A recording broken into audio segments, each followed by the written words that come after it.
Welcome to Wayne's World, rising above the noise and confusion. It's Wayne's Word. Oh.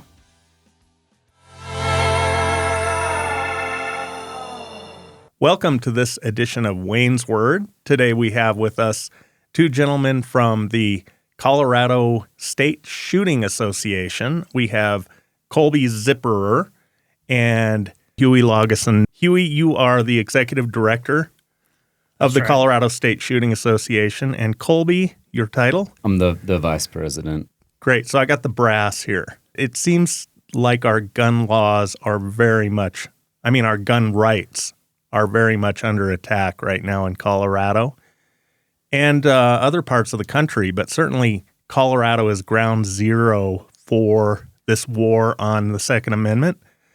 Colorado is so often a place where the hard left likes to come in and use it like a political experimentation lab. So what happens in Colorado often spreads across the country, certainly to other blue states, liberal democratic states it does. Tell us, what is the greatest threat to our Second Amendment rights right now in Colorado? Right now, it would be Senate Bill 25-003 or Senate Bill 3. Senate Bill 3, yes. That is what we are calling the semi-automatic firearm ban and gun owner registry. What are they calling it? They're calling it semi-automatic firearms and rapid fire devices. They're only going after these extreme weapons of war, correct? That's what they would have the public believe. That was their strategy with the last two assault weapons bans that we fought and saw defeated in 2023 and 2024. They called those assault weapons bans for probably that purpose. Unfortunately for them, a lot of people know that basically just means AR-15s, guns that are extremely common. What they've done with this one is they've actually branded it as not even a gun ban at all, but rather a mechanism of enforcing a high-capacity magazine ban that already is in law and was enacted in 2013. What it really does is it bans any semi-automatic firearm that accepts a detachable magazine and uses a gas system to cycle the action. Cycle the action meaning that it dispels the cartridge from the fired round, resets the firing pin, and chambers the next round. So the gas is simply is what is produced by the explosion within the bullet. That is the gas. Because when you first see that, if you don't know guns very well, you might just think, well, they're talking about CO2 BB guns, for that matter. Gas. Yeah. It's confusing. It is confusing, and they like things like this to be confusing. That definitely helps them get this stuff through. In reality, this bans some very common weapons, semi-automatic shotguns, common hunting rifles, common pistols. This is really a giant gun grab for what are very mainstream, common, ordinary guns that people have for hunting and home and personal protection. Yeah, it would ban every modern sporting rifle on the market. It would ban the most sold rifle in America. There are tons of pistol and shotgun models that it would ban that are used every day lawfully by law-abiding citizens for self-defense, home defense, hunting. To be clear, they're not going to, under this bill, if it were to become law, which is not unlikely, if that were to happen, they wouldn't come and take the guns that you already have that are banned by this, but it would preclude you from buying any more. And I believe that is slated for September 1st? September 1st, yep, that is right. And yeah, so that's true. This law would not exactly do that. It doesn't provide a mandate for them to take guns away, and it doesn't ban ownership or possession of these firearms. It bans the manufacture, sale, and transfer of these firearms. The original version of the bill would have just banned all these firearms outright, or the manufacture, sale, and transfer of them.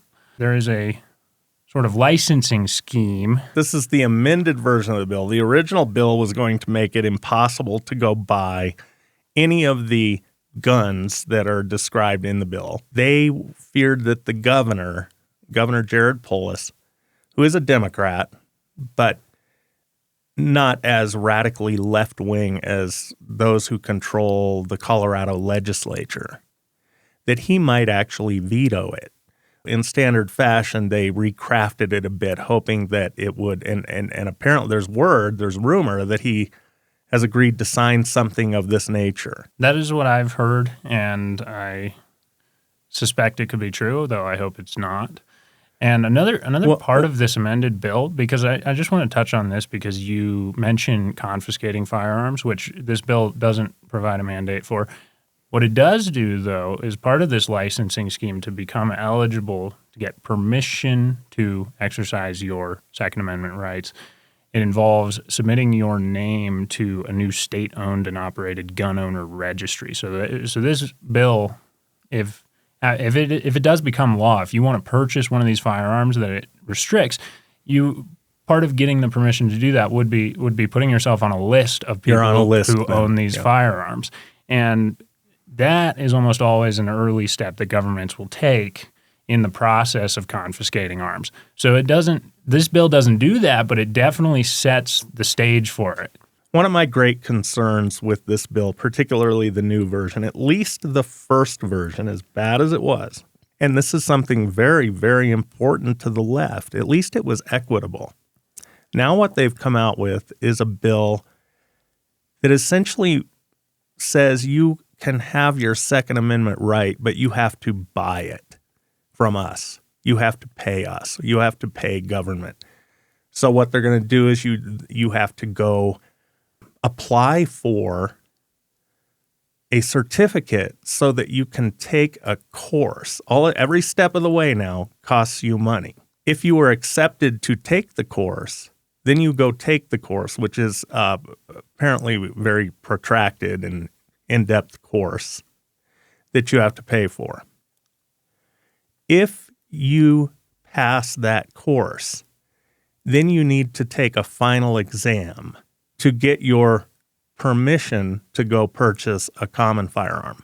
This certificate, this card that you get to be eligible to take the course, you have to get from your sheriff's department, just like you go through for a concealed carry permit, right? Yep.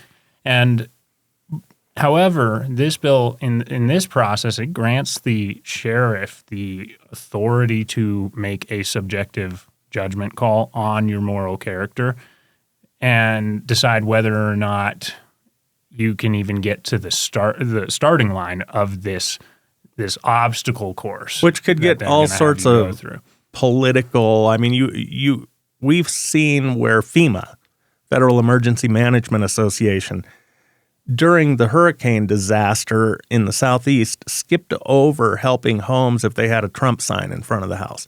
So this, it seems to me, could be, if it's a subjective decision on the part of the sheriff, well, maybe you have the wrong last name.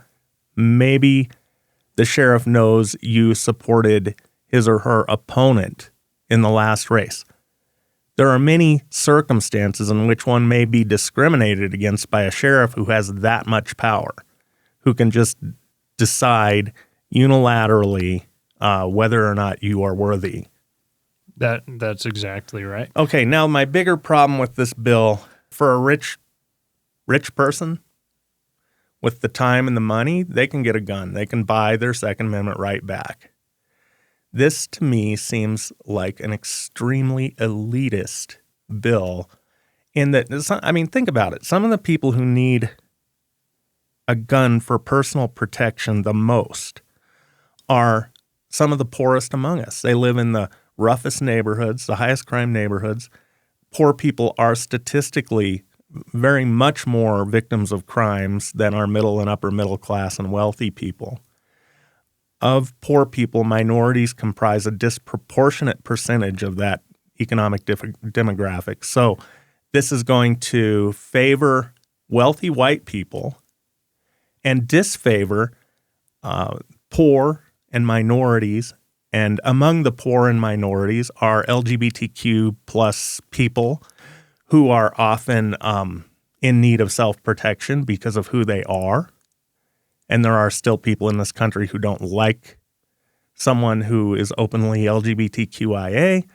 This, in every way, seems like it would create a power imbalance between the rich and the poor, and that just seems wrong. And it doesn't seem like what the left espouses as its egalitarian values and its aim toward equity. How in the world is this equitable? No, I mean, the Second Amendment is clear, right? This is a right for all of us, shall not be infringed, not something that we should really even be negotiating at all.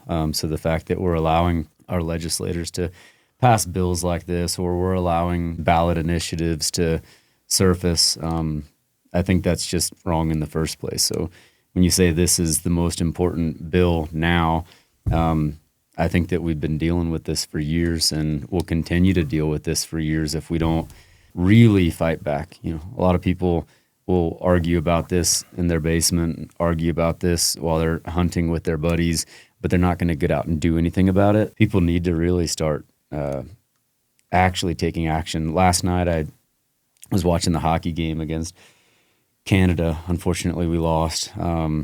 But there I was hanging out with a bunch of construction guys, friends of mine, and we taught them about Senate Bill 3, and they got all fired up and angry about it. And I said, well, you know, will you do something? You know, after we leave this bar, will you wake up tomorrow and do anything, a podcast, become a precinct leader, join your party, anything, donate maybe to organizations, subscribe, become educated.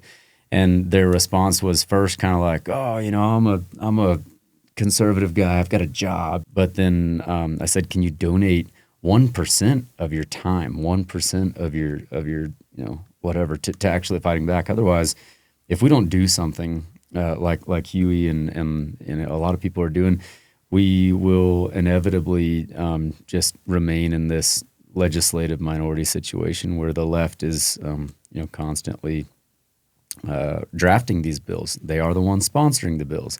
They're the ones signing to pass these bills. So we need to start putting some pressure on these legislators, and that's what we're going to be doing. Kolby, what you mentioned there, the fact that you were with a bunch of working class people at what sounds like a bar, correct? Yeah, just watching the hockey game last night. Right, watching the hockey game. They are all mostly, I would think, mostly on your side of this, but this is where the hard left legislators who control Colorado, and they are far to the left of average Coloradans. A lot of these people weren't even elected. They were appointed. They are not representative of Colorado. Technically, they're supposed to be, but a lot of them aren't. In Colorado, even a lot of Democrats are gun owners. Proud gun owners, proud supporters of the Second Amendment. So they're completely out of touch with most of Colorado, but I think they understand that demographic that you were talking about and below that economically, they're not going to fight back. They don't have the time. They're desperate to put some, to keep food on the table for their families, to keep the mortgage paid, keep a roof over your head, car payments, and something like this comes along, and they simply do not have the time, energy, or money to do anything about it. So this is where the lower middle class, lower class, poor people in Colorado are constantly screwed over by the left, which feigns all of this compassion for poor people and minorities, and all, half the bills they write have a justification in there that this will somehow benefit, quote, people of color. You don't see that in this bill because it will do exactly the opposite. Kolby, tell me about your gun collection. What kind of guns do you have? I do have quite a few, but they're not, I wouldn't say I'm like a collector. I actually have guns that have purposes for me, for the things that I enjoy in life. My greatest passion outside of my relationship with Christ is hunting. I don't want to make an idol out of it. That's why I have to preface it there. But I love hunting. I haven't had a need to buy meat from a grocery store in 7 years now since I moved to Colorado. What do you eat? What do you shoot? So I hunt elk every year. I'm not successful every year, but last year I got an elk last year. I hunt bear. I got a mountain lion this year. These are all things that I eat. A lot of people don't know, but mountain lion is, to me, maybe the most tasty meat in the mountains. I wrote something recently that said we don't allow trophy hunting in Colorado. The people who ran a ballot measure last year saying that we needed to outlaw hunting of mountain lions, which is idiotic for lots of reasons that the Parks and Wildlife Department will tell you off the record. It's going to upset the eco balance. I was writing something and I mentioned that you have to eat a lion if you shoot it in Colorado. It has to be prepared as food. Yes, and I can actually attest to a perfect example of that. They are not messing around. If you get caught killing an animal and you don't prepare all of it for human consumption, cut it, butcher it, package it, freeze it, if you do a poor job at that, you really can face some serious consequences. And I know that because my mountain lion, the friend that I was with said, don't gut it. I was like, I gut everything. The guts are hot. You got to get them out to protect the meat. And she said, no, keep them in because the mountain lion, if you're gonna do taxidermy on top of, you eat the animal, but then why not do taxidermy? I enjoy it. Then keep it all intact. So I got it home and it froze overnight. And I didn't end up getting it to the processor for about a day and a half. It was frozen. I had to take it to the CPW. So they do, they pull a tooth and they do some measurements and science on it, which is good. Then we took it to the taxidermist so he could skin it. Then he gave me the carcass back. By the time I got it to the processor, and I learned a lesson, but there was a little bit of green on the rib cage. And the processor said, oh, I don't know if this is going to be good. I probably need to turn you away. And I was pretty bummed because I wanted to eat that mountain lion. So I called a game warden and I said, hey, can you come and look at this for me? So I'm not going to dump a mountain lion off the side of the road. Because if I get caught throwing a mountain lion carcass off the side of the road, one, that's morally stupid and legally stupid. Yeah, it would just be wrong in so many ways. Obviously, I'm bummed about it. Game warden comes and looks at it and he says, yeah, the rib cage is a little green and stinky, but the meat is fine. You need to eat that meat. And it was he was serious about it.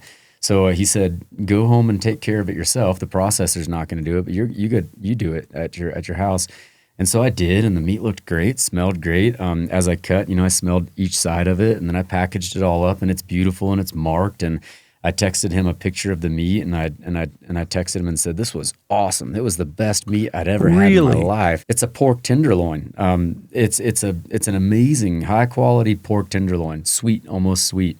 No gaminess, just awesome. I'll give you both some. When I wrote that, the point of bringing this up is I had an editor call me and say, nobody really eats cat, do they? Yeah. And I said, I don't know. That's the law. That's all I know. It's the law. Yeah. And a lot of people shoot lions. So if they're complying with the law, they all must be eating it or at least preparing it for food for someone else to eat. And we all thought that was incredibly weird and that would be a real outlier that somebody would eat a cat. It sounds weird, and it sounded weird to me as well. This was my first mountain lion. I actually want to hunt mountain lion more. This wasn't a one and done thing for me to just, oh, cool, I killed a mountain lion. I want to hunt mountain lion regularly because it's among my favorite meats. I put it up there with elk and everything. Good luck finding one. I mean, you need dogs. You can't buy it in the store. No, Whereas elk meat, I had someone give me an elk one year. Sure, yeah. It was the finest red meat I have ever had in my life, and I started longing for it. So now I buy elk meat, which you can buy at the stores. The reason I said sure is just because a wild turkey tastes entirely different than a domestic turkey, and a wild elk tastes entirely different than a domestic elk because of the feed. Absolutely. Are you eating wild grasses and browse, and turkeys are eating bugs and, on the mountains and stuff. And so even a farmed elk, I don't know for sure, but I would assume that it's not the same quality as a wild It's not. elk. I can tell you that. Still good though. Oh, it's still great, and I'll still do it. But if I can come across someone, I don't get out to elk hunt. I haven't in 10 years. Yeah. If I can acquire an elk that's shot in the wild, that is absolutely the most delectable red meat in the world. I wouldn't trade it for anything. It was almost nirvana when we were eating some of the finer tenderloins and stuff from that elk, and I love the ground elk. It's so much more fun to eat than, when you go to the store, you see a steak that's red and it's not naturally that color. And chickens, it's like, well, where did they live? They lived in a box, on top of each other and pooping on each other. And so I really enjoy the process of getting my own meat. I think that wild meat tastes better to me than regular meat. I've been doing it so long that I don't really want to go back. And again, that's my right to be able to do that. So, back to what kind of guns I have, there's a 30-30 lever action for close quarters type hunting. So I went hunting there's a big bear that was eating a horse carcass that I knew about. And, it was really close quarters. There's nowhere to really get up and get, an angle or space away from that carcass. So I was sitting maybe 15 feet away from it, the carcass, and it stinks. And if the bear comes into that carcass, then I'm going to get very little time to react. And he's, this particular bear was like pushing over 500 pounds. So I don't have any space. So I'm in there really tight. So I'm not going to use something with a scope, something designed for long range penetration. So I brought my 30-30. And in that case, I might bring a shotgun with a slug. But I have long range rifle 30-06. I have a short range 30-30. I have an AR because that's my preferred rifle for home defense, or God forbid we ever actually need to. Look, Ukraine just got invaded by Russia. Who's to say we're not ever going to get invaded? Like, that's a dumb idea. So right, people will gaslight you and treat you like you're a crazy person when you talk about that element of the Second Amendment. They'll gaslight you. They'll treat you like you're a crazy person if you talk about the Second Amendment in that way. That the founders gave us the Second Amendment, not so much so that we could go out and hunt rabbits and deer. Not at all. Was the rationale. This is where you get gaslit by the left. That, that could never happen, and it wouldn't be your role if it did happen. What is the real intent of the Second Amendment? Joe Biden said you don't need an AR-15 to go kill a deer. Well, like, to me, killing a deer is gardening. It's raising livestock. It's just providing sustenance for my family. So the Second Amendment to me has nothing to do with hunting. It has everything to do with this nation was we were occupied by Great Britain. We were occupied by another country, and ultimately that country fought us and at times killed us and shot us, and so we had to defend ourselves. And we have this awesome nation that we get to talk about things like the Second Amendment and things like the right to freedom of speech and freedom of religion and all these things and LGBT stuff. Everything that we have the freedom for is because we did fight for our right to be independent from Great Britain. There's so many wars that have happened in this country and in other countries throughout humanity where you have you have to defend yourself. And so it's also to keep the government, our government, in check. And that's where they really come down and say, you're a whack, you're insane. Yeah, like the government will never attack its own people. Right, whereas history tells us that's not true. Throughout history, governments have turned on their people. Right. And I don't think that'll happen here. But one of the reasons it won't happen here is the 400 million guns in private hands, private property. And that's one of the reasons it won't happen. But I don't think people see that. I think Second Amendment scholars and very impassioned gun rights people see it that way. But I don't think the general public sees it. But if we look throughout history, oppressed peoples, you can talk about the Jews in Nazi Germany. You can talk about slaves in the South of the United States, the Confederate States. And now we can talk about poor people and minorities in Colorado who are the target of a proposed gun law. Oppressed people are always disarmed before they are thoroughly abused and oppressed and tyrannized. That is the first step. I'm not saying that the Colorado legislature is out there planning to wage war against poor people and minorities. I'm just telling you, they're going to leave them disarmed, unarmed. Going forward, it will be so difficult for them to buy a conventional gun, the kind they need for what it is they need to do, whether it's protection or hunting. They're not going to have them. So I worry about that class of individuals, and that's a very large class of individuals anywhere in the country. I was just talking about this last night on another show. We have the Second Amendment to defend our freedom of religion and our freedom of speech. All of these other far less tangible freedoms than the right to own a firearm. You said you're not suggesting that the Colorado legislature is coming after those rights among poor people. And I'm not necessarily suggesting that either, but if these people don't have the more tangible and right to own a firearm and defend themselves from any kind of oppressor, whether that's a criminal or a government or a foreign gang that has taken over your apartment complex, which we have seen more than once in Colorado. Any of those things can be a threat to your right to life, liberty, the pursuit of happiness, whether it's any of these parties that we're talking about here. And so those rights that we value so much in America, they can just go away like that if the Second Amendment is not there for us. Think about what we were just talking about. The Trendiaragua gang has been pouring into this country across the southern border. 40,000+ migrants that have come into Denver in the last 2 years. Many of them are Venezuelan. And many of the Venezuelans are great, peaceful people looking for a better life, but a lot of them are also members of a prison gang, the Trendiaragua gang. Otherwise, you'll see it as TDA gang. They rob people who they know aren't going to be home. They rob people who they suspect are rich. There's a string of burglaries going on right now just to the north of us in Douglas County, where the TDA is targeting Asian business owners. We've seen them target professional athletes because they know they're on the field and not at home. And we've seen them take over apartment complexes. Can you imagine if you have to pay rent to a gang and your city, your law enforcement, and the governor are saying this is an exaggeration. They've only taken over a couple of apartment complexes. No big deal, nothing to see here. Only a couple of protection rackets going on over there in Aurora. Don't worry. Don't worry about it. Just look away. Trump's exaggerating. Yeah. Trump came in and started Operation Aurora, he called it, which was his big deportation plan. Mm-hmm.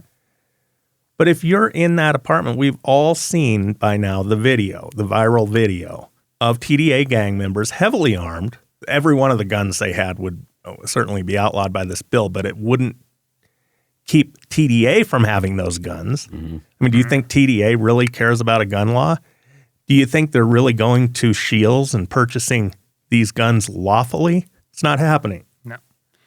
If anything, they're stealing them. So these are the kind of people, the tenants who they control, and those tenants are afraid to come forward because of what might happen to them because of the TDA gang.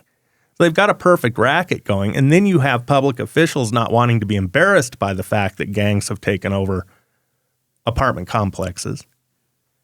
And so you have this situation where you have people trapped in these apartment buildings, heavily armed gang members tormenting them.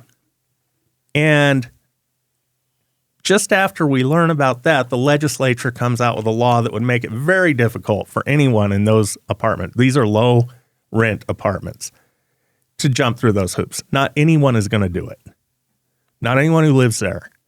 So there's a great domestic example of a gun law, a proposed gun law that's going to make a group of people extremely vulnerable. Vulnerable people more vulnerable. That's definitely true. Yeah. And then, of course, the legislature, there are all sorts of other gun bills coming down the pike. Yeah. They're trying to chip away at the Second Amendment. It's death by 1,000 cuts. Yeah. But Senate Bill 3, that's the one that's just full on gun control. You can't buy this gun unless you're rich and have a lot of time on your hands. I will point out that last legislative session, Democrats in a legislative committee killed a bill that would have increased the penalty for theft of firearms, making theft of any firearm, regardless of its monetary value, a Class 6 felony. Oftentimes, theft of a firearm just because of the monetary value of the firearm not being high enough is a misdemeanor, and the consequences for stealing one are not so great. And that is one large source of firearms for these criminals that we're talking about that terrorize the very people that the Democrats are trying to ban these guns for right now. Sure, TDA ought to have a lobbying, or they ought to hire lobbyists to make sure this gun bill, this Senate Bill 3, gets passed. That would very much be in their best interest. And I'd actually be surprised if they aren't trying to get it passed. This is organized crime. They know what they're doing. And this very much benefits them in every way. What can Coloradans do to put a stop to this? CSSA, we are fighting this thing every single day. And you can follow what we are doing by going to CSSA.org, and you can sign up for our email list, and you'll receive in your inbox updates about what we're doing, what's happening with Senate Bill 3 and the other anti-gun bills. And one major thing you can do at any point in time right now is call Governor Polis's office. Email Governor Polis's office. Do you have a phone number? I can pull one up. Yeah. We'll put contact information. We'll make that available to our viewers and listeners on the various sites where they access this program. You should call your legislators and your governors and tell them that you're against this sort of elitism. Back to what you said a minute ago, Huey, you were talking about how it's been difficult. I know that has been difficult over the years to strengthen the penalties for thievery of guns. Somebody can break into your house or your car, take your gun, and it's no bigger deal than if they had, taken your laptop computer or your cell phone. That is problematic because someone willing to steal a gun is a criminal. We don't want guns in the hands of criminals. This is how they get them. They don't jump through hoops. They don't take classes. They don't pay for licenses. None of that. They get them by stealing. Yet the left that is so concerned about Kolby and Huey and Wayne having a gun don't seem terribly concerned about criminals having guns or how they obtained them. What does that say? Last year, I think we had, the safe, what do they call it, where you should be able to put your gun in your car, and this is how it's been in Colorado forever. You put it in your glove box, whatever, and they made it much more difficult for us. So rather than saying, hey, let's make it a felony if you're caught stealing a gun, let's make it, a problem if you're caught not locking your gun up. Right. So the victim of the thievery or the burglary is now the perpetrator because you didn't do enough to stop yourself from being a crime victim. And I want to jump in and mention here that the same Democrats in the same committee that killed the bill to increase the penalty for theft of firearms last year, those same Democrats on that same committee are the ones who passed that law that Kolby is talking about right now. So it was a explicit and just clear-cut demonstration of exactly what you're talking about right now. Well, and Kolby, are you a Colorado native? No. Huey, you are a Colorado native. Yeah. I happen to know this. How has Colorado changed? Colorado, when Dee Dee and my wife, Dee Dee, she is a Colorado native, and we moved back here from Washington, D.C. in 93. This was very much a state for everyone. There were a lot of cowboys. There were a lot of hippies. It was a live and let live state, and it was very pro-gun. I mean, left, right, Democrat, Republican, people valued guns and gun rights and gun responsibility. Now, since that time, since back in 1993, the state has essentially doubled in population. Much of that population comes from L.A., San Francisco, and New York. And it's very seldom that you find a native of Colorado in Colorado. In those 30-some years, 92, so 35 years, we've seen these people move in from other places, and it has shifted the politics dramatically. And I've seen for the last 10 to 15 years a criminal justice reform agenda on by the hard left in the legislature that de-emphasizes crime and reduces penalties for criminals and makes the victims of crime there's this left-wing mind virus where the victim of a crime is actually the perpetrator. The criminal is a victim of an unfair society or awful circumstances in Venezuela and came here, and no matter what that person might do once here, that person is virtuous and society is at fault. And I think we've seen a lot of legislation come in Colorado based on that mind virus, and this Senate Bill 3 is squarely in that category. Yeah, I definitely Tell me what you've seen in your short number of years on this planet, all of which have been spent in Colorado. What have you seen? You mentioned that I'm sort of a rare case being a Colorado native, and that's true. I don't run into a whole lot of other people that were born here and raised here, although, of course they still exist. Probably there are a lot more of them down here in El Paso County, which is where we're filming this podcast, than up in Denver. You're still greatly outnumbered. It's been interesting to watch what has transpired politically and culturally in Colorado in just my lifetime. I know that when I was in high school, it was all kind of new at that time, but we started seeing a lot more people walking around with fake tails, wearing fake tails and saying like, I am a cat, I'm a this, or I'm a that. And I remember at the time I thought that was just so weird, they were just kind of joking around and that kind of thing. And then as I've grown older, I've come to find out that I am an oppressor if I don't buy into the fact that you are a cat fantasy that this person is a cat.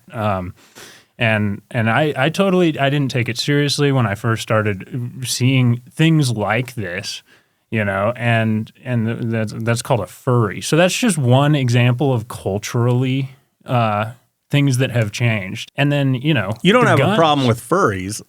I assume you don't have a problem. I don't have a problem with anybody. I'm constantly pressured and told by culture and law in Colorado that I have to accept that this person is a cat. Yeah. When I know better that you're a wonderful person and have fun wearing a tail, but you're not a cat.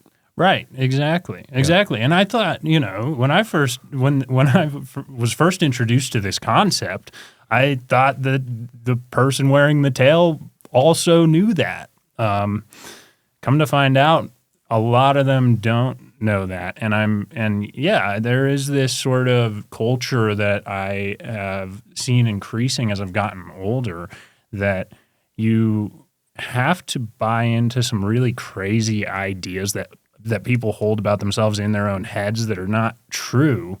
Otherwise, you are oppressing them. You are a bad person. Yeah, exactly. Right. You're a terrible person. If you won't call one person a they or a their, which I won't do. It's just grammatically incorrect, and it's confusing, and it just simply doesn't work. I don't care what you do with your body or what you want to project yourself as. That's fine. You can be my best friend. I'm not going to judge you for it, but you are not two people. That's right. And we're pressured all the time in this state by this progressive, hard left cultural Marxism that is being imposed on us both culturally through the education system and from the legislature. That's true. Kolby, how long you been here in Colorado? I'm a little bit older than Huey, and I feel like I have seen the culture shift that you might be alluding to. I did grow up in Florida, but I'm a 10th generation Floridian. My family's been, documented here in America since before the American Revolution. So I have, my dad and my uncles and my grandparents have taught me a lot about American history, and I've been really immersed in that since I was younger. I grew up when things were a little bit more conservative and a little bit less out of hand.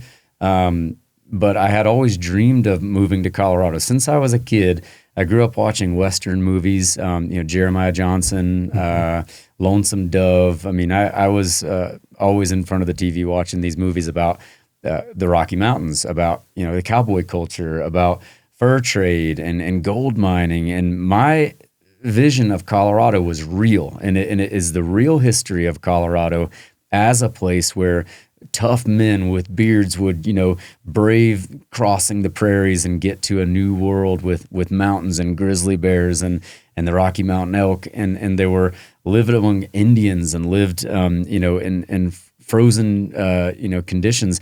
These were cowboys. These were they did cattle drives. They were mining for gold, mining for silver, and fur trapping and the fur trade.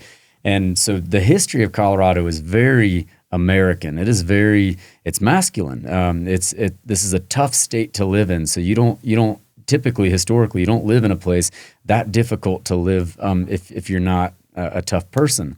And times have changed. Probably literally as Huey was growing up, he was growing up when things have already changed.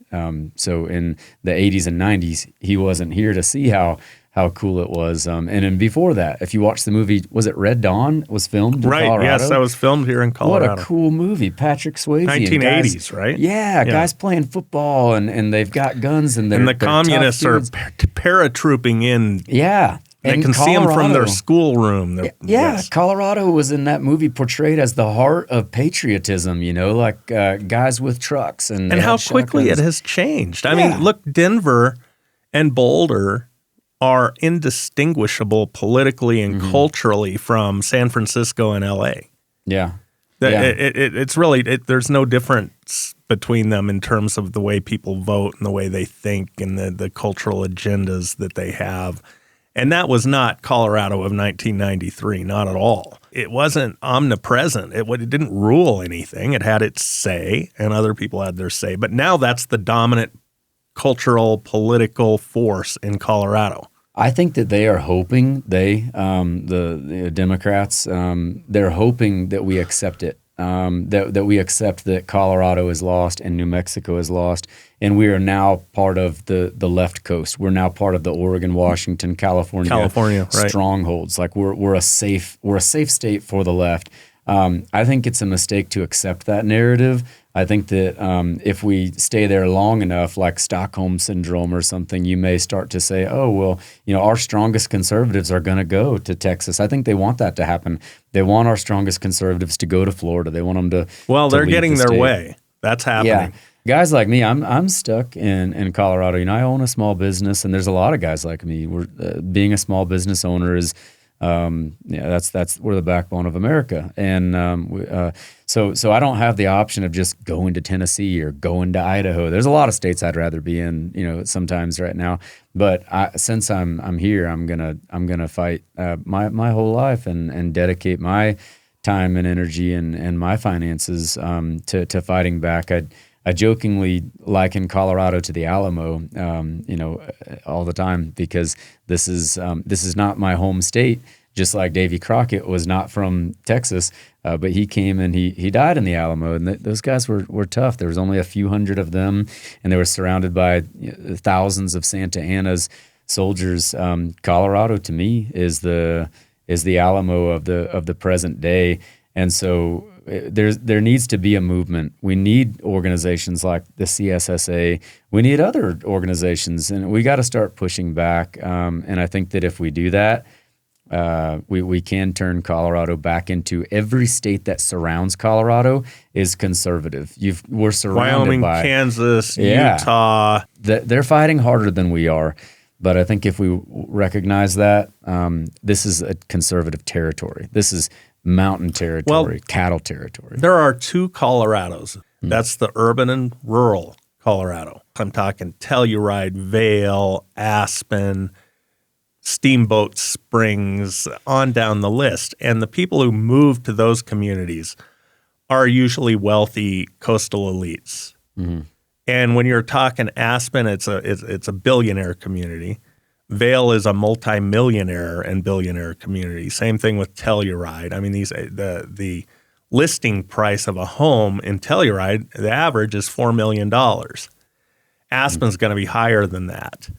In Boulder, it's 1.6, almost $1.7 million average home listing price. Those parts of Colorado are significantly different than rural areas on the eastern plains and the western slope where people still farm and ranch. And there's a huge cultural clash. People often characterize it as left-right. I think it's more urban-rural. And I think that's happening throughout the country. I think there's an enormous cultural clash between people who live an urban lifestyle. They maybe walk down the street to a bodega to get every meal, or to get groceries for every meal, and remain in the city most of the time, which provides them with running water, electricity. You know, they have running water, electricity, gas, everything they need. And if you call 911, they're usually going to be there within 8 to 10 minutes. Whereas in rural parts of Colorado, you shoot your own food, you grow your own food, you raise your own food in terms of livestock. A 911 call could be 2-3 hours before anyone shows up. They don't understand that element. It's almost frightening to them. And vice versa, I think rural people look at the lifestyles of some of these people, you know, from the coast who move into Colorado cities, and they don't get their lifestyle. How do we get past this? I think we need some redistricting reform that focuses more on land rather than population. So that you don't have special interest urban centers that control everything, which is the case right now in Colorado. Look, it was Front Range voters, and for those who don't know the Front Range, that's where Colorado's larger cities are. You have Grand Junction on the western slope, but on the Front Range, you've got Denver, Boulder, Fort Collins, Colorado Springs, Pueblo. The people in that urban corridor, that sliver along the Front Range, voted to release wolves into the western rural areas of Colorado, the western slope. And it hasn't played out very well. First of all, the people on the western slope, they have livestock, pets, children, and they see this as a tremendous threat. Now, the wolves were not released on the people who voted for them to be released. They were released on somebody else. Yeah, and so that's a perfect example of what is called tyranny of the mob, which is something that our founding fathers were very cognizant of being a possible drawback to a direct democratic system. A direct democracy, which they certainly didn't want. No. Direct democracy serves a role within our constitutional public, and an important role, but we're not a direct democracy. And this is why they gave us the Electoral College, which a lot of people don't like and don't understand. Because in public school system, the public school system, which is controlled by the left-wing teachers' unions, teaches you that democracy is inherently virtuous. That's why you have the left saying, oh, Elon Musk is going to ruin democracy because he's cutting government spending, or advising the president on how to cut government spending. Yeah. And that actually ties into your question of like, what have I experienced about the political and cultural shifts in Colorado growing up? And, you know, my answer is that fundamentally to that question, my answer is I haven't seen much shift, but I have noticed the sort of liberal indoctrination that I have been exposed to growing up as I've grown older and I've done more. Yeah, liberals have some great ideas, and often their hearts are in the right place. Yeah. A lot of old school liberal Democrats, very good people, very well intentioned. If they were wrong on a number of things, they still had this state is not run by liberal Democrats. This state is run by left-wing activists.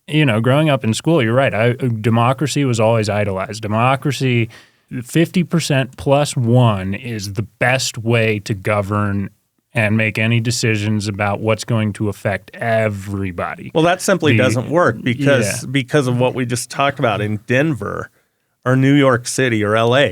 Yeah. You don't really, most people don't see any need to have a household gun for protection, even though they probably should. They don't see it. They're 911 oriented. So that's just one. There are many, many issues like that where the urban centers, there's actually a special interest among the residents. They are much more direct democracy oriented than the country as a whole. And Colorado seems to be a classic example of that. The democracy that they uphold in school and they uphold is so virtuous, and the best way to do things, that direct form of democracy, is actually not what the founders envisioned for this country. It's not what they intended to set up. That is, as you mentioned, that's why we have the Electoral College. This is a constitutional republic. The United States of America is meant to be, that has elements of democracy where it is for the common good to have elements of like democracy. Elections. Right, elections. Exactly. But exactly. even those we keep in check. Yes. We have campaign finance laws. We have the Electoral College. There are restrictions on what the majority can do to the minority. And we need more of those in Colorado. Need more protections against this majority of outsiders generally. Exactly. I mean, the shift in Colorado politics did not happen because of Colorado people. It happened because of newcomers. Well, and like you said, people that are living out in the country, the farmers, the cattlemen, all the population on the western slope and the eastern plains and the small towns across Colorado have become politically a minority. So if they don't want wolves in their backyard, doesn't matter what they think, because they are literally the demographic minority in the state of Colorado. All that matters is what Denver thinks. Right, and if Denver doesn't think that anybody needs a gun, they don't think anybody in Rush needs a gun. Yeah. Or Grand Junction or wherever on the eastern plains or the western slope. So they impose this on them. The Wolf election is a great example. Urban voters think if they buy an electric car, nobody needs oil and gas. And that simply isn't true. It's not even true for them, but they don't realize it. So they shut down oil and gas as best they can. They impose one-size-fits-all curriculums on school districts. Doesn't necessarily work in some Amish community in the San Luis Valley. I've seen them while I'm elk hunting. 7 horses will walk by and 7 dudes with bowl cuts, super nice people. But it's like, I'm 8 miles in the middle of nowhere, and here comes these, 5 or 6 or 7 Amish dudes on a horse. I love being among the Amish, whether it's Pennsylvania, Kansas, San Luis Valley. Yeah. They're just good people. And they're gun people, by the way. Totally. Yeah, they are good people. And talk about diversity of we should celebrate different kinds of people. There are cowboys. There are people that live out in the country that need firearms. There are the Amish. And to just say, hey, let's do away with the Second Amendment. Hey, let's do away with the Constitution. We really got to get back to shall not be infringed, period. Shall not be infringed. And that's where, we've got to have organizations. We've got to have advocacy to not just – because this is one conversation. It's just going to happen again next year with a new bill, and the year after that with a new bill. You said death by 1,000 cuts. That's exactly what's going on, and they like that. They're going to watch the podcast or not, and they'll just laugh because that is how you're going to die. Just 1,000 cuts. They're taking our rights away like it's a Jenga tower, and they pull a brick out every single year. Nobody's putting bricks back in. Our rights are just getting more and more fragile, and that's exactly how they designed it. That's how they want it. And it's like we've got to aggressively push back. And so I'm very hopeful in the way that we're fighting back. And we really need to we need to raise an army. Literally just a lot of people, get them all involved and get them all donating and get them all raising their voices and witnessing or giving their testimony. And one of the against bills. problems on your side of this, the pro-gun, pro-Second Amendment side of this equation, is that the left can't contemplate you. They can't contemplate, they don't really relate to so-called rednecks with a shotgun rack in his pickup cab who goes hunting and wears camouflage. And that's who they think are gun owners. That element is the most vociferous. They're the most outspoken gun rights defenders. The left has no respect for that element of the culture whatsoever. In fact, they fear and loathe that element of the culture. A lot of gun owners are just people like single mothers who work 2 part-time drive-through jobs and whatever else they can find to try to provide for their children. And there's a drunken ex-boyfriend with guns and lots of resources who continually threatens her. This is common. This is not an outlier. This is the life of a lot of people, and we don't see them. The politicians don't see them. They live in mobile home parks or rundown, gang-ridden apartments. Yeah. None of these people ever see the spotlight in Colorado. They never have the microphone. They are unseen and unknown, and there are a lot of them. Those are the very gun owners, as we said before, that would be most affected by Senate Bill 3. If gun advocates, Second Amendment advocates can't show that, I think they're going to lose these battles more and more going forward. Allow me to take this opportunity to demonstrate that. So I was watching the debate on the Senate floor on Senate Bill 3 before its second reading passed. And that is that's the stage in the legislature where they amended this bill so heavily and implemented the licensing scheme. And I watched as left-wing anti-gunners in the Senate, they fought tooth and nail to defend an amendment that was added in the committee before that would exempt Hollywood from the gun ban. If you're coming here to film movies and you need these kinds of guns for props, then you get an exemption from Senate Bill 3. We call it the Hollywood Amendment. They added that in committee. And on the Senate floor, Republicans put forward an amendment to get rid of the Hollywood Amendment, because they said this isn't fair. If we're then we should get rid of that. And the left-wing anti-gunners they fought tooth and nail to keep that amendment in the bill. That amendment is still in the bill after they passed it through the Senate.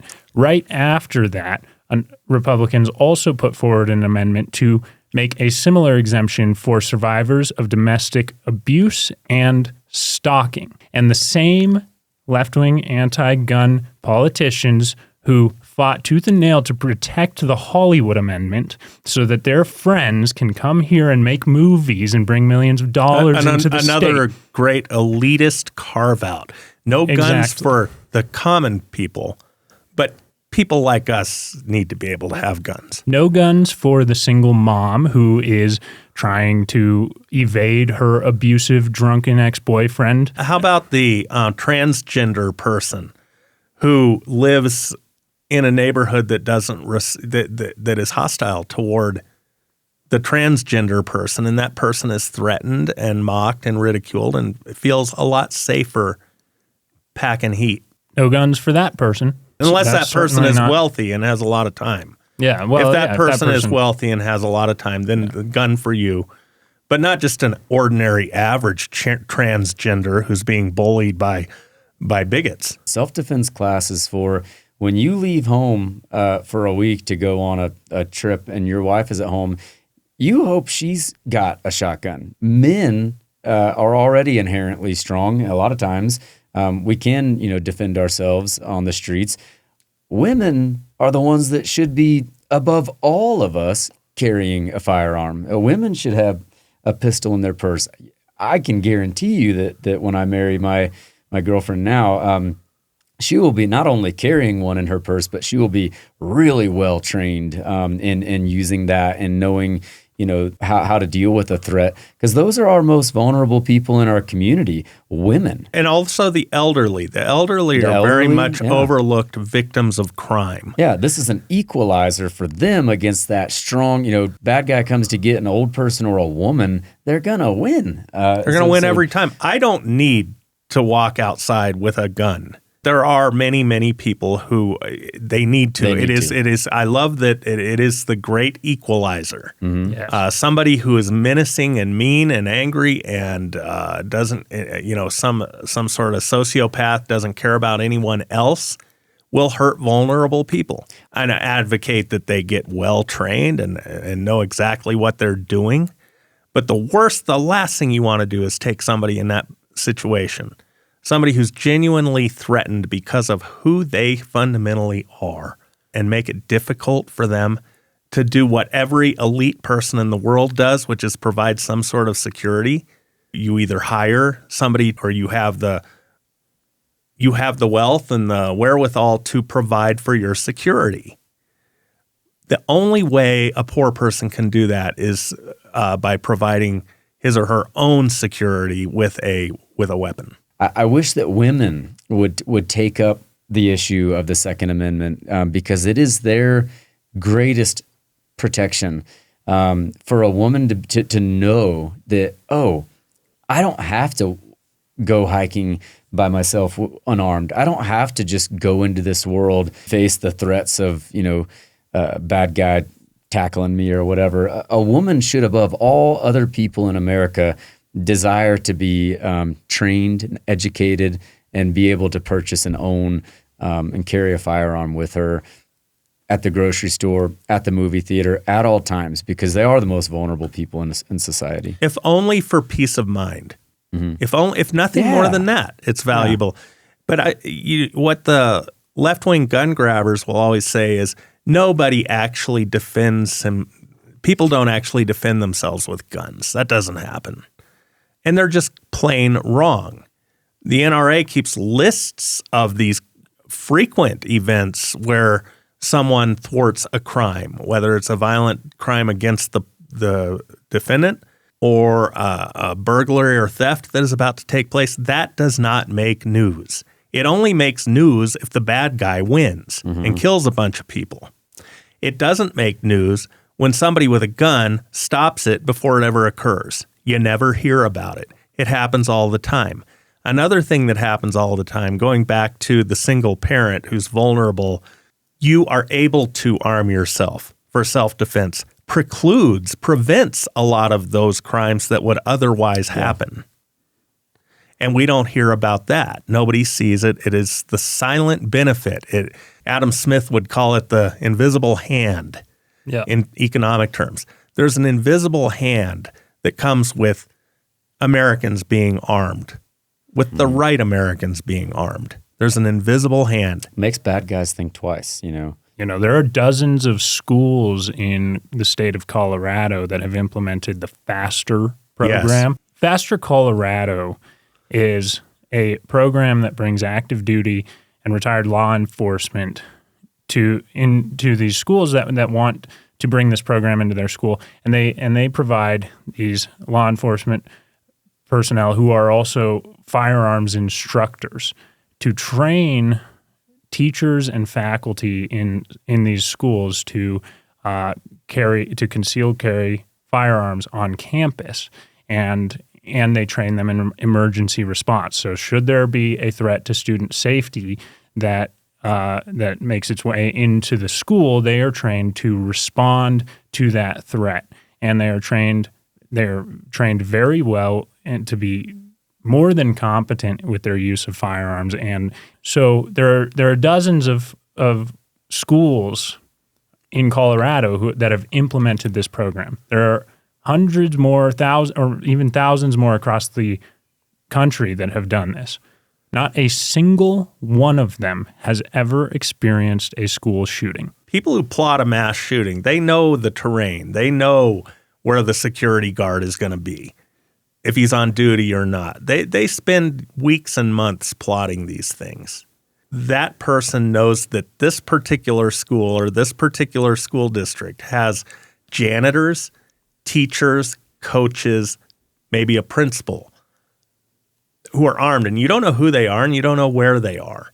That makes it a lot harder to plan a mass shooting where the idea is I'm going to die in the end, but I'm going to get as high a kill count as possible so that there are lots of headlines and I'm going to go out in a blaze of glory. And to hell with everybody, they'll learn from me. That person is going to pick a school that doesn't have armed personnel. Yeah. At least they're going to try to find one. Yeah. They don't want to take out one or two people and get shot and be stopped. That won't make the news. I can also tell you that I met a man and wrote about him and interviewed him. His name is Joel Myrick, and he was in Pearl, Mississippi. A kid came in with a deer hunting rifle and started shooting up kids in the school.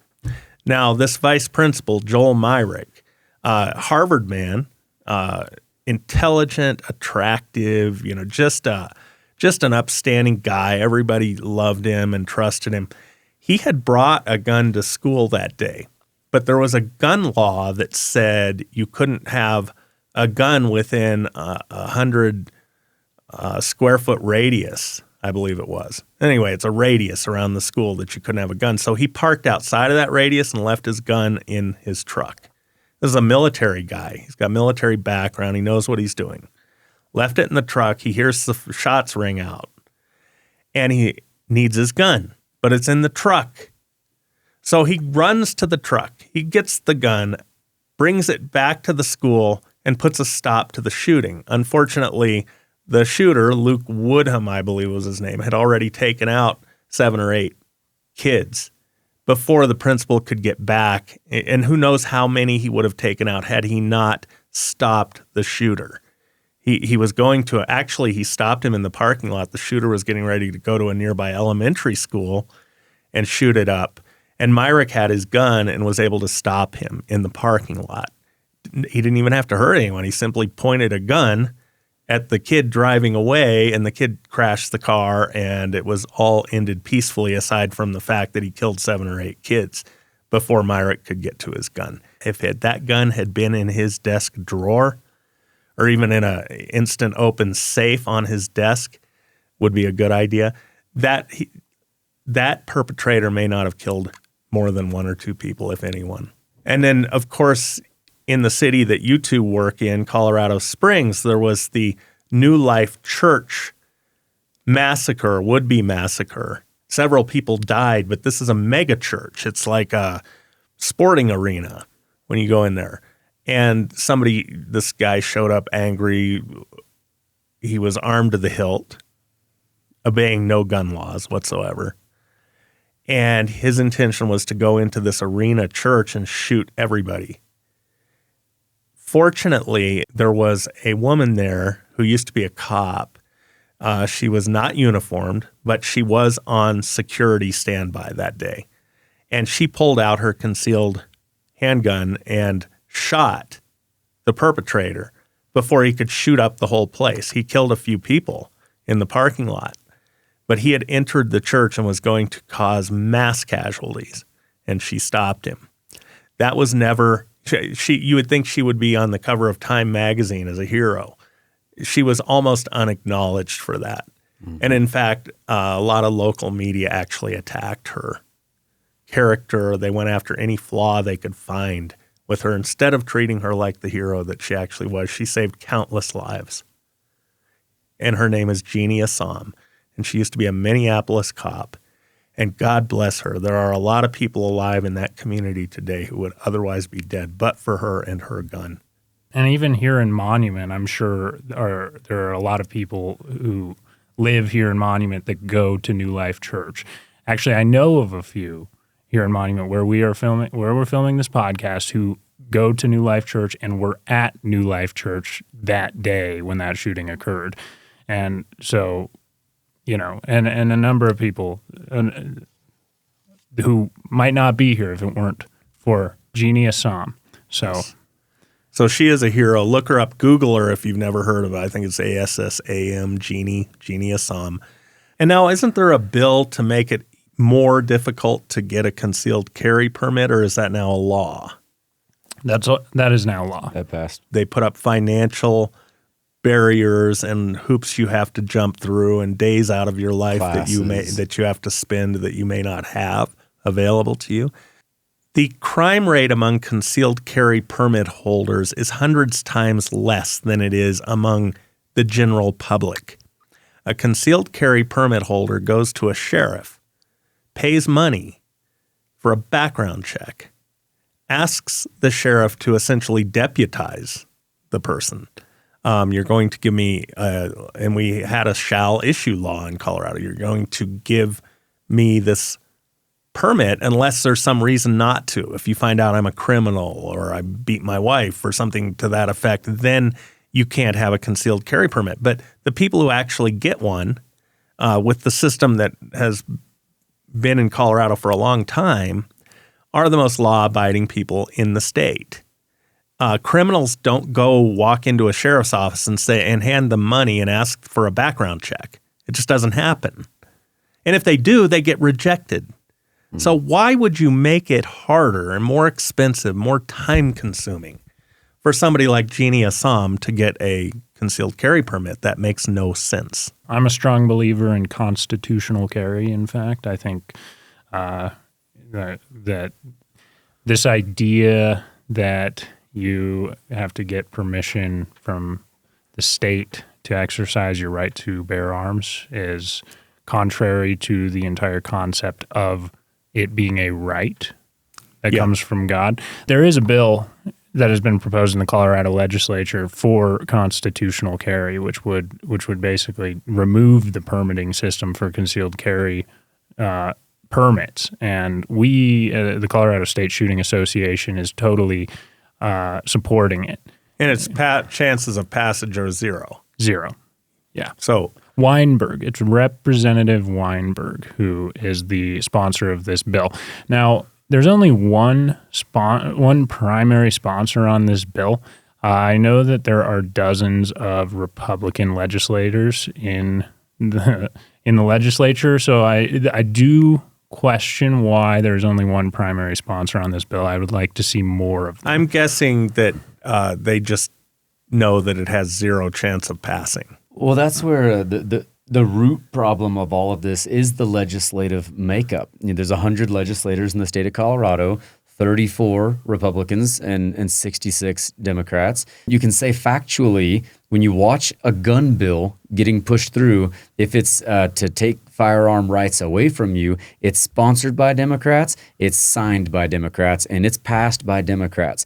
The overwhelming majority, maybe 100% of Republicans, are in defense of the Second Amendment. So this is, a very black and white thing, and I think people need to know that. A lot of times somebody says, "Oh, I'm a Democrat because my dad was a Democrat, but we like guns." Well, things have changed. The far left, like you said, this is an issue for them, and so if we don't start getting more Republican legislators elected and balancing the Capitol building with maybe 50-50 or something like that, as you say that this has 0% chance of passing a constitutional carry. And you're 100% correct because it's 34 versus 66. So there's no way.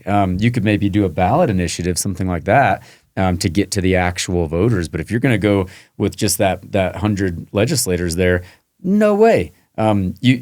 This is a fact. There's, I think we just found out, is 86% of the Democrat legislators will push a gun bill. And is it 100% of Republicans that will defend it? I believe so. In Colorado, at least, the Republicans in the state legislature are totally 100% united against this anti-gun agenda that we are seeing. Now, there have been Republicans nationally and in other states that have gotten behind infringements on the Second Amendment, like similar to what we see in Colorado. But in Colorado, the politics of this state, it is the case that our Republican caucuses in both chambers are 100% united against this. But it doesn't really help anything because they're such an extreme minority. They can't get anything done. One of the reasons that they're able to get away with this in Colorado is because of the massacres, the high-profile massacres we've had here. Columbine, the big school massacre, and then followed by the Aurora Theater massacre. I get that some people blame the gun.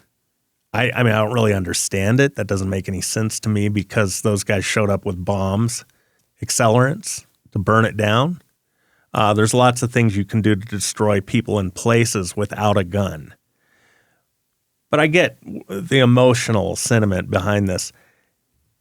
Tactically, what those children, those students at Columbine High needed that day was somebody in plain clothes with a weapon. And the perpetrators didn't know the person had a weapon. It was just one of many people in the crowd. That is the only thing that could have stopped that before there was so much death. The same thing can be said for the Aurora Theater.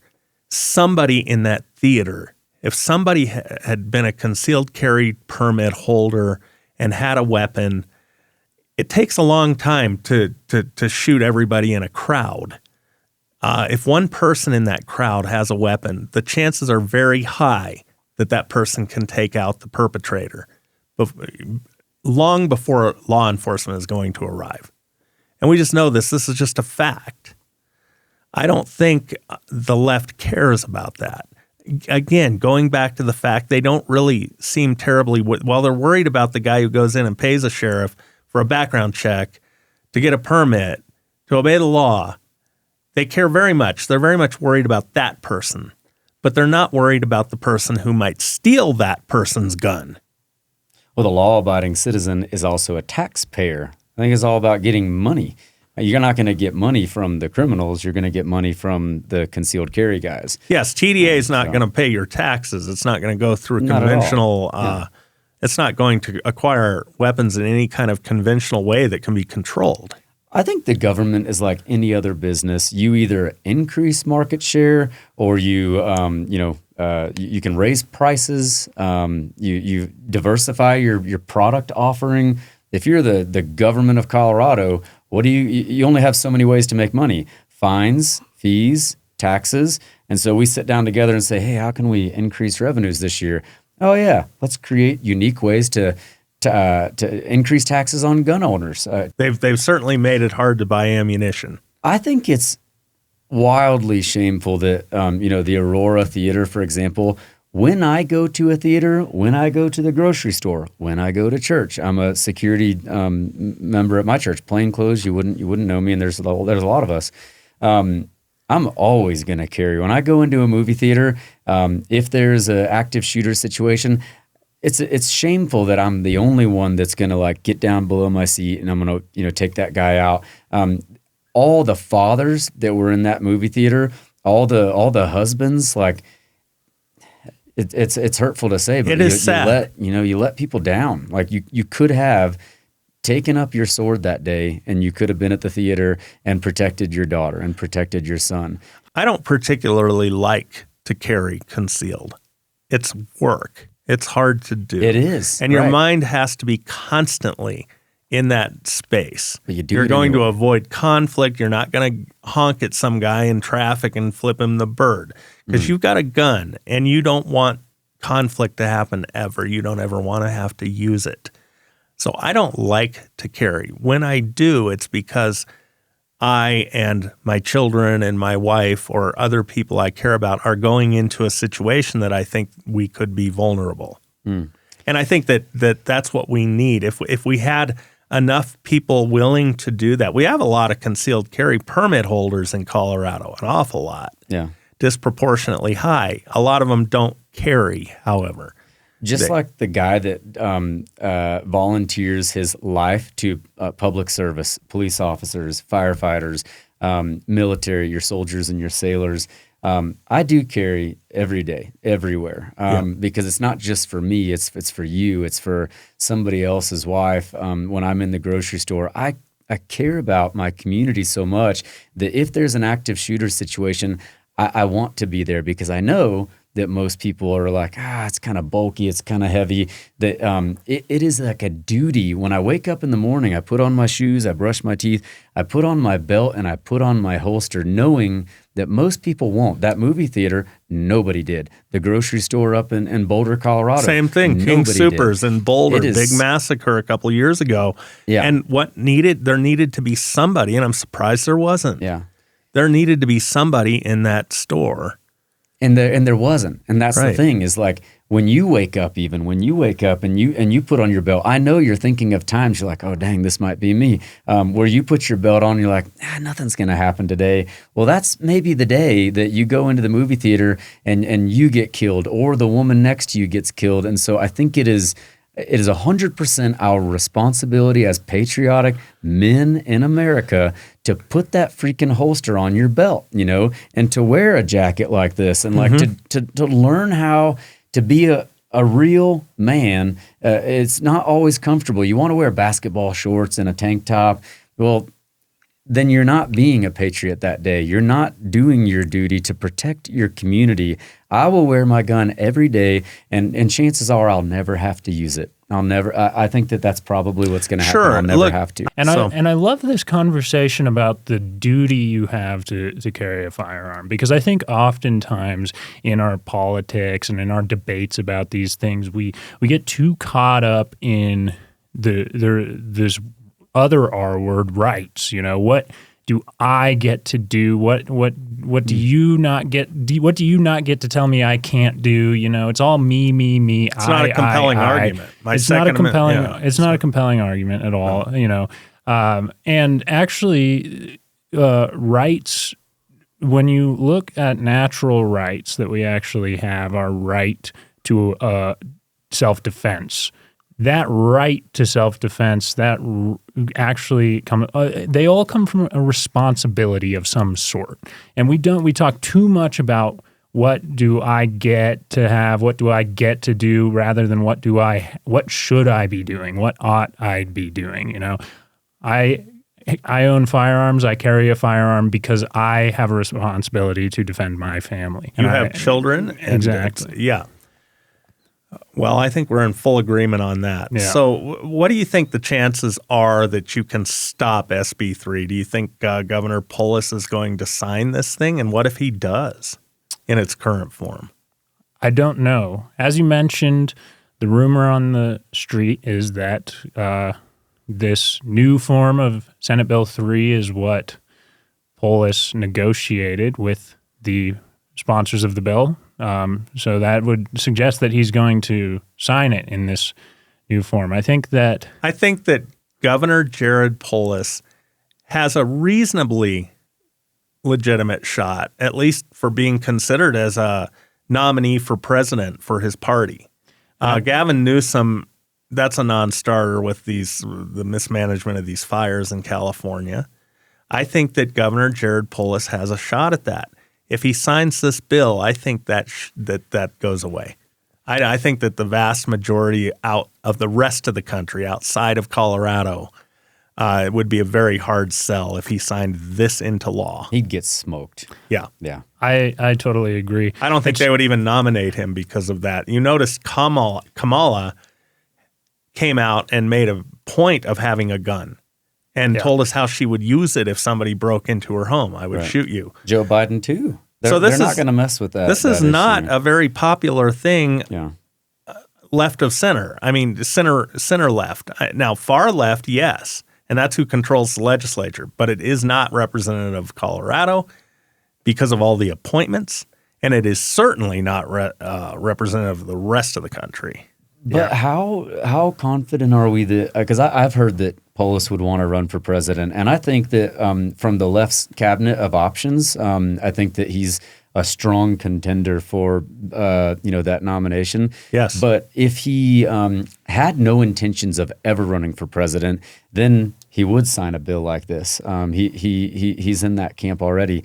If he but how confident are we that he actually – would want to become president? Because you're right. If he's going to be president, this would be a death sentence. But if he's not, then maybe. So you better hope he wants to be president. Yeah. But I don't know of too many people who reach the level of governor especially of a moderately large state, who are not considering running for president. Right. No, that's the pool of candidates. That's the pool of candidates senators right there. and governors, Yeah, and governors more so than senators, really. It's a better qualification because it's an executive position. You're overseeing a state, yeah. If your name is thrown out there as a potentially viable contender for president, you've probably been working for that for a long time. You've probably been working to make that happen for a long time. So, Do we have any evidence other than just hoping? You mean evidence that Jared Polis might run for president? Yeah. I can tell you for certain that it's something he has considered and is probably considering. I think that Kamala Harris, he would have been a great choice for her politically as opposed to the governor of Minnesota. I think Polis would have been a much easier sell. He has managed to sort of project this moderate libertarian image that isn't always accurate image, but he has that. That's what the mainstream national media think of him. Mm-hmm. So he's obviously one of the main cards in their deck. But this would be the end of that. And so the key is making it clear to him that this would be the end of that for him. That is how, if he cares. That is one way. If he cares. If he's smart. And if he's smart enough to see it, that is one way that this bill could get killed outside of the courts, is for him to veto it. Well, for him to veto it. And he will only do that, I think, if he knows that it's a political death sentence for him to sign it into law. Yeah. But it's also, I would like to see him push through House leadership for it to get killed before it even comes across his desk. That would be the best way. Yeah. But if this thing gets signed into law, are you pretty confident that your organization and others can use the court system to overturn it? Yes. Not only do I want them to overturn it, I want there to be severe consequences for even attempting it. This is literally... Are you talking recalls? No, I think that we need to sit down and explore what our options are, but I don't want it to just be like, let's overturn it. I want there to be consequences for even attempting to pass a bill like this when it is against.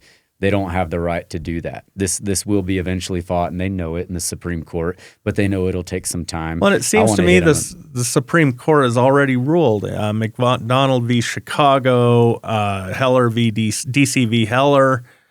These, I think, are the reason they can't do this, but they'll try it anyway. That's right. They're clearly trying it, yeah. And like I said, I think if we go after them, it shouldn't be just like a get your hand off the table. It should be they should pay for all of our legal fees and then some. Absolutely. I do think it will ultimately get shot down in court.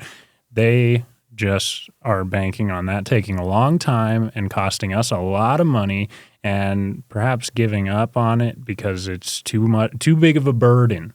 That will not happen. Nope. We will pursue this thing until it is overturned in the courts. We have a 14th Amendment in this country that guarantees that our most fundamental civil rights, those outlined in the Bill of Rights, which includes the Second Amendment, do not belong only to those who can afford them. That was kind of the point of the 14th Amendment, because you had slaves and former slaves who they didn't get to appreciate their rights. So that extended the Bill of Rights and the entire Constitution to everybody in every state, every jurisdiction. And then the Heller and McDonald cases, the Supreme Court realized that, acknowledged that, and put severe limits on what state and regional and local governments can do to your Second Amendment rights. I don't see how this can possibly survive the Second Amendment in combination with the 14th Amendment, when the Second Amendment says your right to keep and bear arms shall not be infringed. Yeah.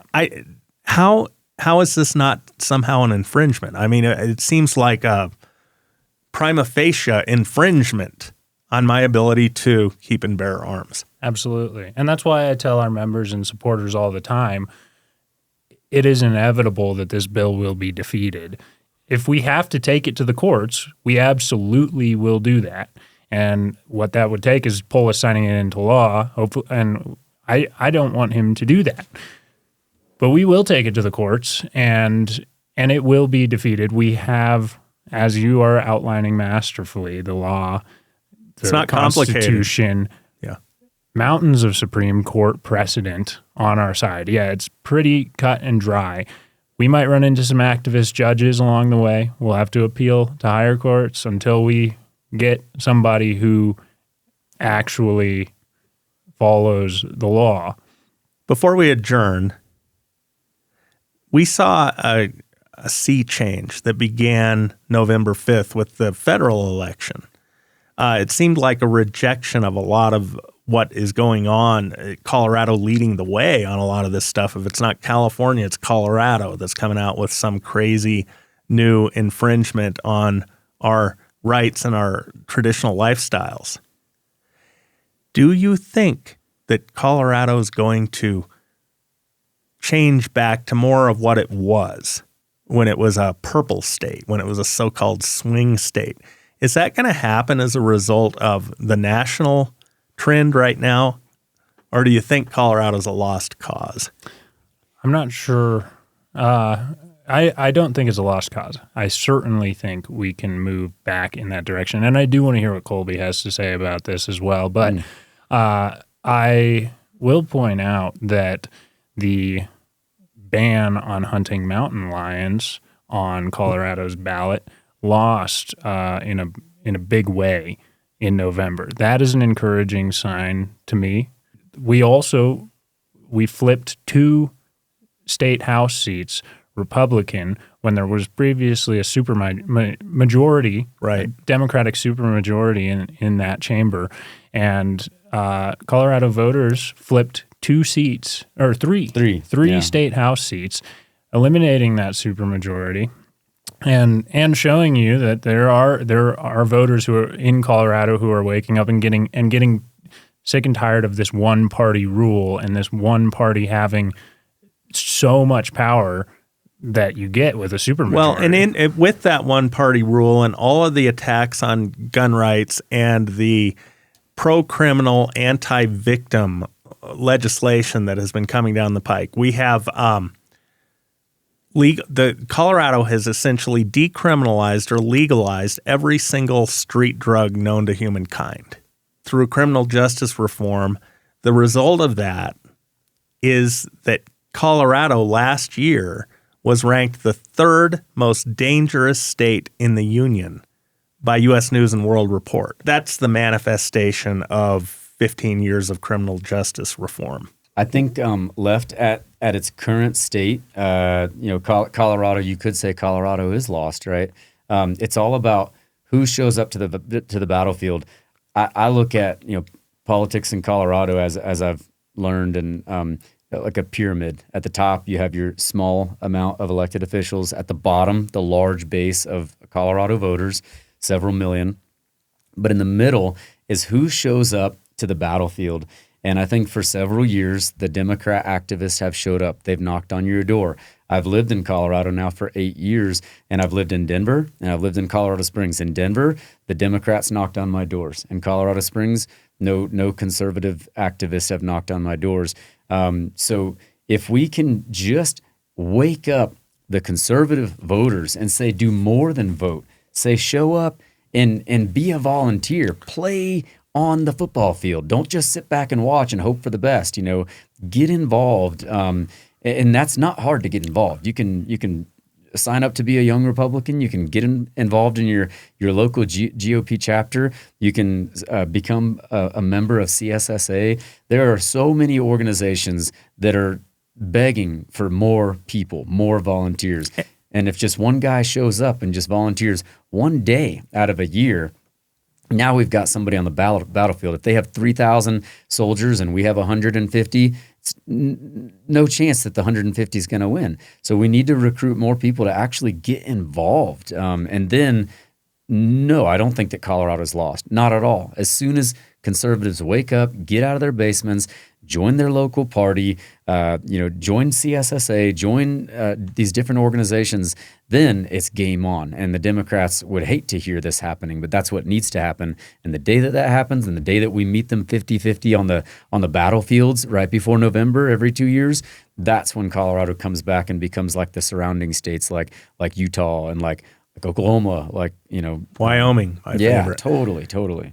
I think it's important to point out that what you two are fighting for, you do not have to be a Republican or a conservative to get on the side of the Second Amendment, a fundamental human right, a fundamental civil right, as we call it in the United States, that is protected by our Constitution. I think anyone can join you in this battle. That's a universal right for everybody, whether you're a Republican or a Democrat. So if you're a Democrat and you recognize, look at the way these Democrat legislators are voting, they're voting for gun bans. When you recognize that, you should be ashamed as a Democrat. And you should say, yes, hey, this legislator is not passing bills that I'm okay with. These are not my values. And they very much value equity. And there is nothing more equitable. There's nothing more equitable than the great equalizer that is a gun in the proper hands, properly used.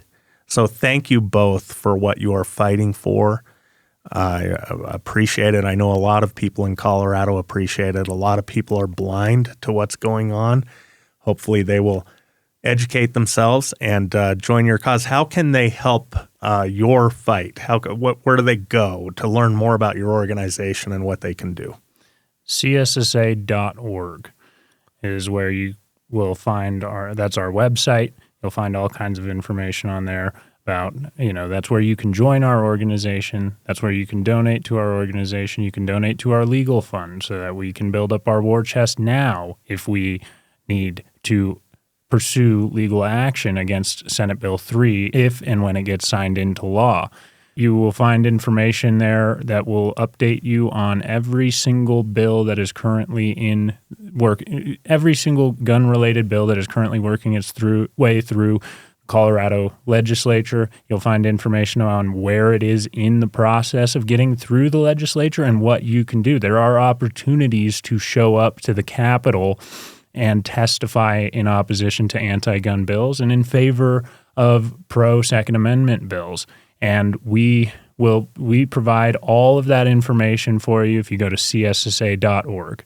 And this CSSA.org, by the way, is an official, it is officially related to the NRA. Yes, the Colorado State Shooting Association is the official state association of the NRA in Colorado. Thank you both. I really appreciate you taking time to come here to my studio and visit with us about these important issues. Good luck. Thanks for having us. Thank you.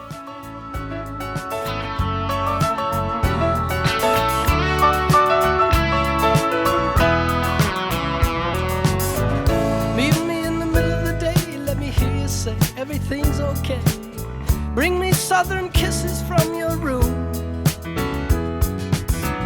Meet me in the middle of the night, let me hear you say everything's all right.